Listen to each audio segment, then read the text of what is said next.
Kasih karunia dan damai sejahtera dari Tuhan Allah Bapa kita dan dari anaknya Tuhan Yesus Kristus menyertai kamu sampai selamanya. Amin. Selamat pagi saudara. Mari kita melakukan semua pekerjaan yang baik hari ini dipandu firman Tuhan dari Injil Matius pasal 24 ayat 12 sampai dengan ayat 13, demikian firman Tuhan. Dan karena makin bertambahnya kedurhakaan, maka kasih kebanyakan orang akan menjadi dingin. Tetapi orang yang bertahan sampai pada kesudahannya akan selamat. Demikianlah firman Tuhan.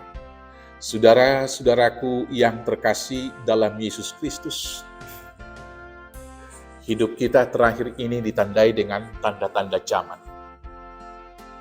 Semakin banyaknya kedurhakaan di dalam kehidupan kita, penyimpangan-penyimpangan moral dan etika.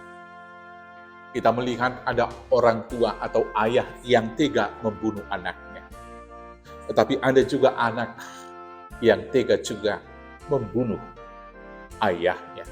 Ada seorang ibu yang tega meninggalkan anaknya di pinggir jalan begitu saja.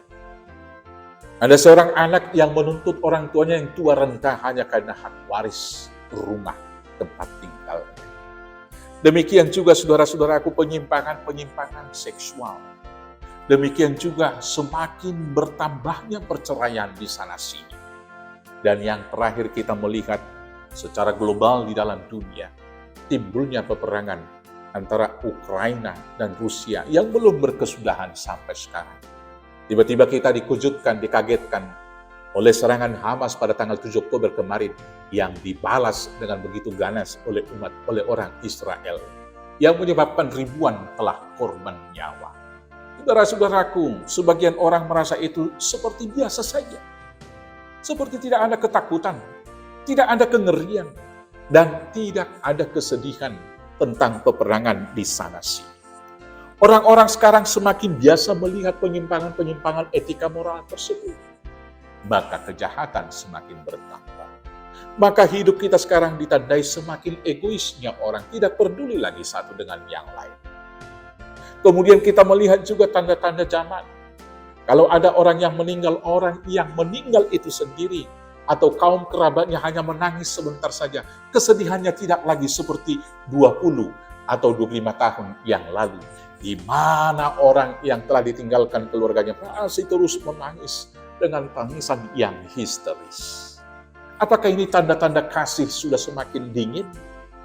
Apakah ini tanda-tanda kasih itu sudah semakin gersang? Bisa saja. Dalam firman Tuhan ini sebagai tanda-tanda daripada permulaan penderitaan dikatakan judul perikop kita.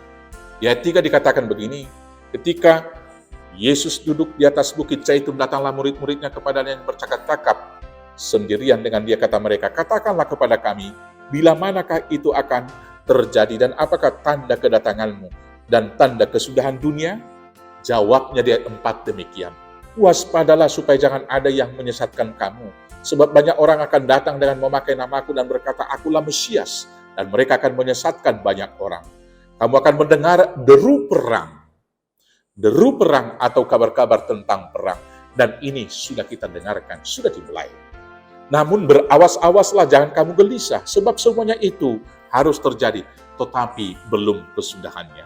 Sebab bangsa akan bangkit melawan bangsa, dan kerajaan melawan kerajaan. Akan ada kelaparan dan gempa bumi di berbagai tempat. Ini juga sudah berjalan. Akan tetapi semuanya itu barulah permulaan penderitaan menjelang zaman baru. Pada waktu itu kamu akan diserahkan supaya disiksa, dan kamu akan dibunuh, dan akan dibenci semua bangsa oleh karena namaku. Penghujatan-penghujatan agama sudah sering kita dengar di media sosial. Dan banyak orang akan murtad, dan mereka akan saling menyerahkan dan saling membenci. Berita-berita tentang seseorang yang murtad, yang pindah agama, sudah juga kita sering dengar di media sosial. Banyak nabi palsu yang akan muncul dan menyesatkan banyak orang. Saudara-saudaraku yang terkasih, inilah yang kita hadapi. Bagaimana menghadapi hal yang demikian? Ada orang yang kemudian serupa dengan dunia ini.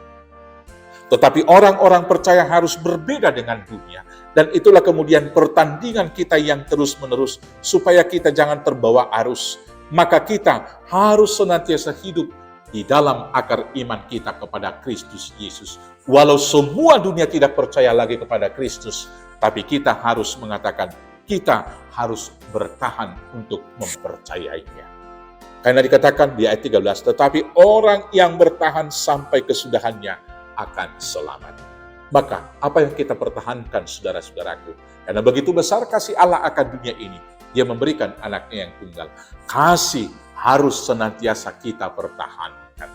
Kita menjadi saluran kasih, kita harus mau berkorban dan memberi.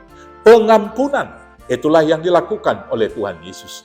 Ketika kebencian sudah membuat dunia ini berperang, maka biarlah anak-anak Tuhan, walaupun sangat sedikit, masih harus mau mengampuni.